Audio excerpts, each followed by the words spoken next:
Saint John of the Cross, the reformer of the Carmelite order and the mystical doctor of the church, says, "In perfect love, this law holds, that the lover become like the one he loves.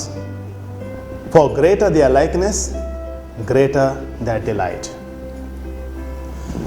God created the entire universe and created human being as the crown of creation.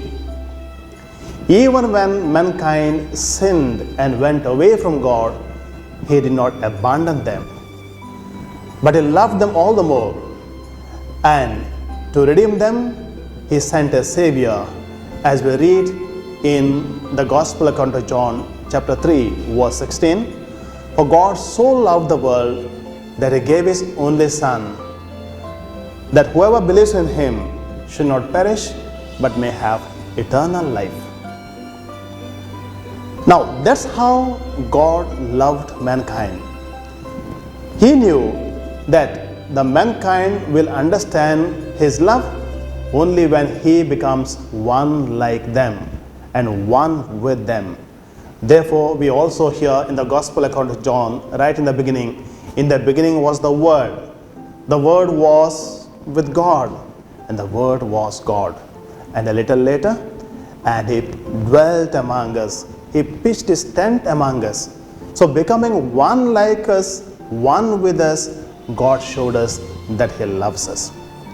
So that is Christmas, celebrating God's love, celebrating God's oneness with us, God becoming man, God becoming a person like us, Creator becoming like the creature. So how shall we celebrate Christmas? By celebrating God's love. How to celebrate this God's love? God loved by giving. So we should love by giving. Giving what? Mixing ourselves with everyone, especially with those unloved and uncared for. Not just sympathizing, but empathizing, entering into their shoes, feeling one with them and living like them, doing all that we can for them. Thus celebrating the universal fatherhood of God and the universal brotherhood of mankind. That is Christmas. We, the Carmelite fathers and brothers from St. Joseph's Monastery, Carmel Hill and the Infant Jesus Shrine, wish you all a very, very happy and joyous Christmas.